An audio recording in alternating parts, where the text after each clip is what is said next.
Karnataka. Let us start the session. The first, irrigation. If there is regular rainfall, then there is no problem for agriculture.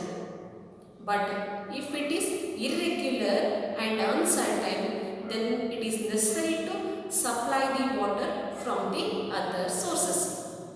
Such artificial supply of water is called as irrigation. Here we are not getting naturally, we made arrangement. Such artificial supply of water is called as irrigation. Because all parts of Karnataka do not get adequate rainfall. Then it necessitates the periodical supply of water to the agricultural land. Basically, India is an agricultural country.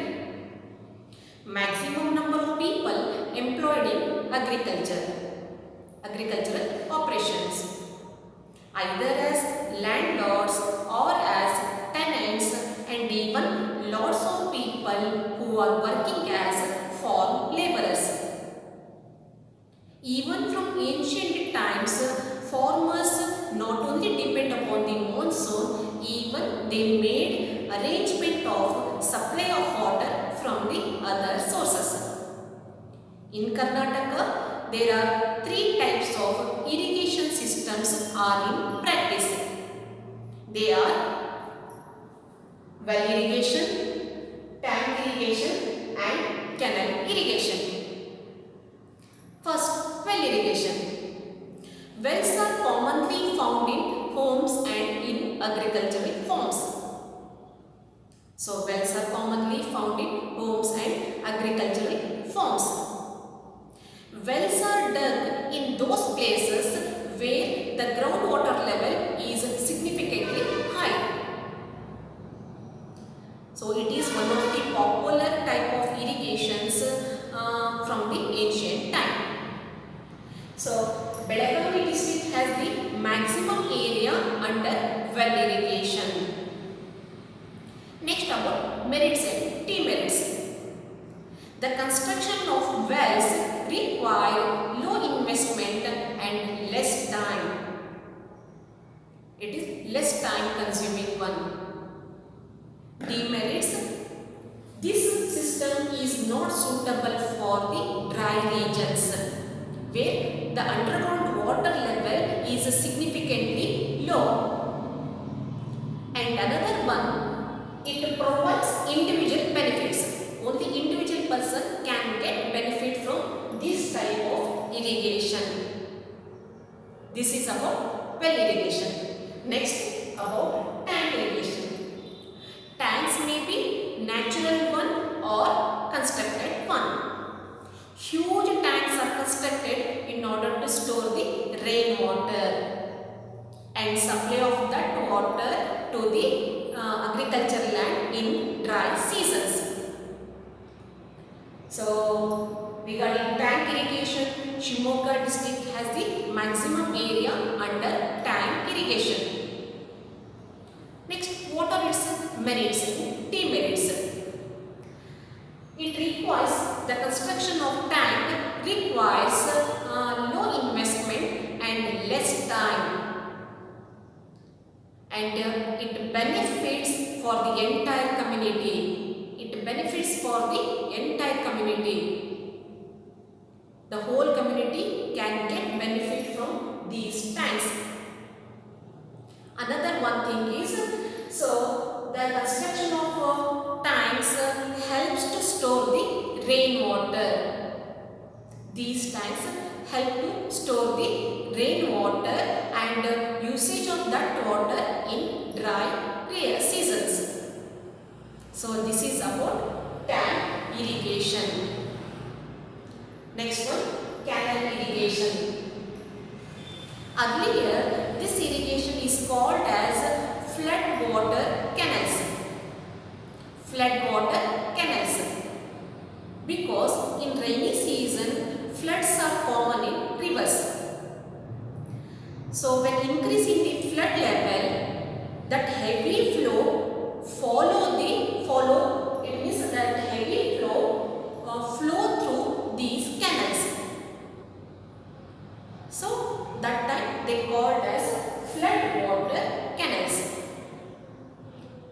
the river floods follow through these canals. Later, multi-purpose dams are constructed in order to control floods and to save the rainwater.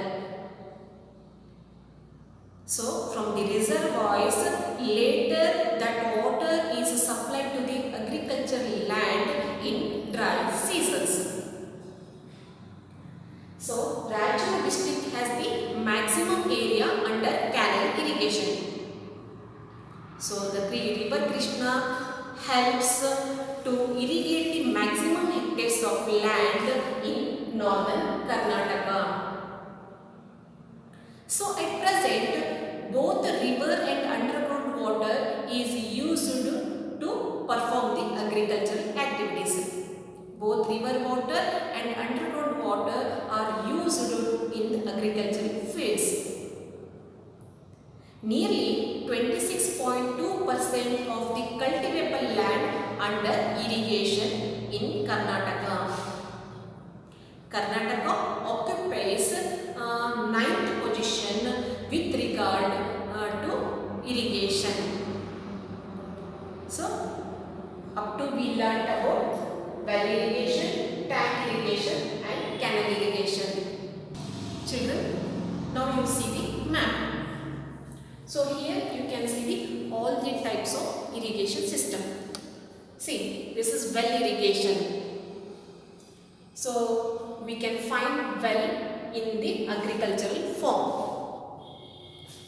So, wells are dug in agricultural form and they set up pump set here. Through the pump set they lift the water and they supply the water for the agricultural land. This is well irrigation. Next, this is canal irrigation. See the canals. So, this is narrow canal. Even much broader canals you can observe in India. Next, this is tank irrigation. This is constructed tank. So, tanks are constructed in order to store the rainwater. Later the water is used for agricultural operations in dry seasons. This is a sprinkle irrigation. See, now it is developing in India.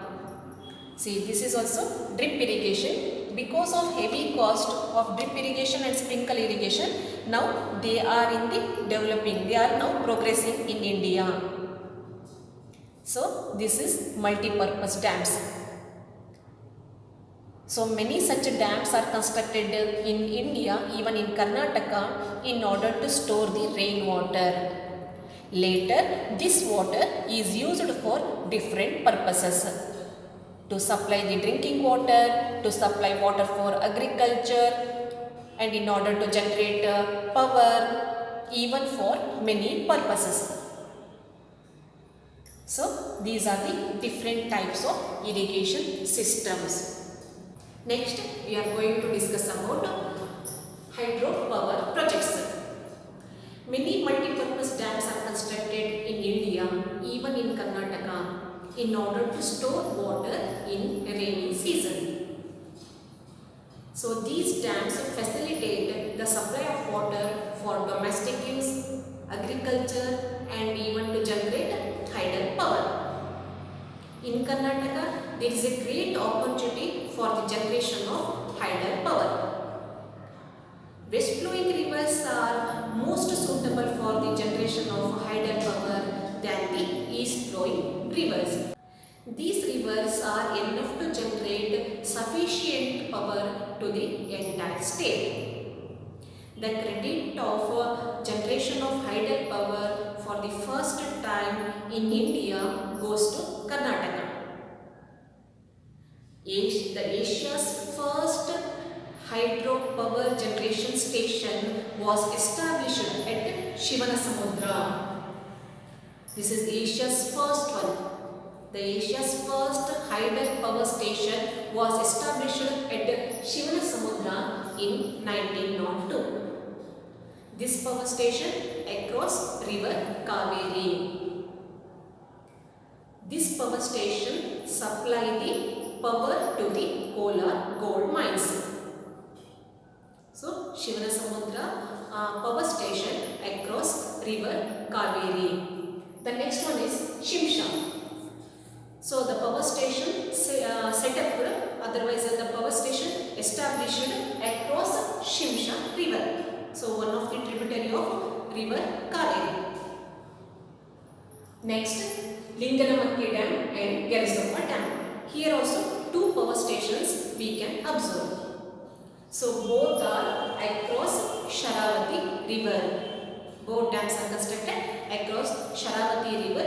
These dams help in generating hydel power. The next one is Mahatma Gandhi Power Station. So one more power station we can observe across Sharavati at Jog.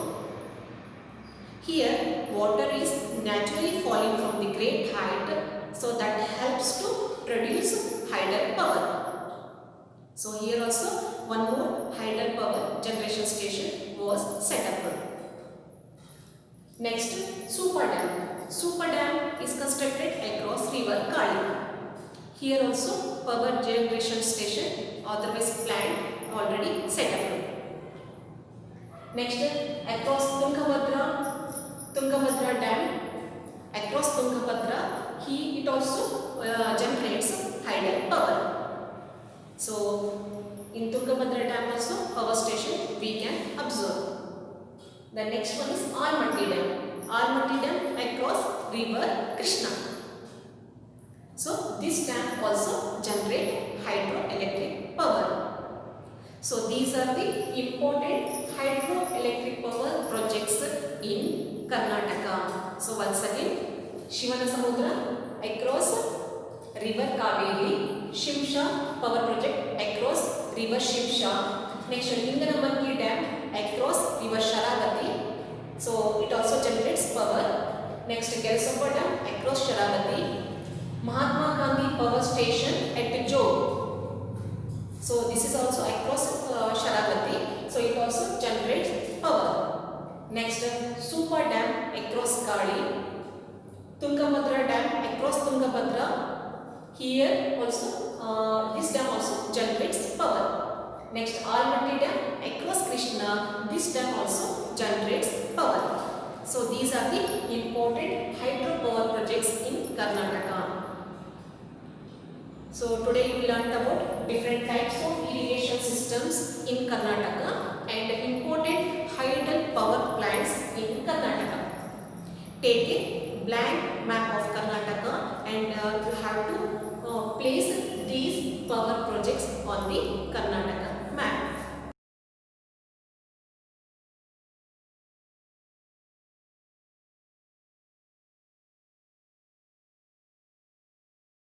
Thank you, children.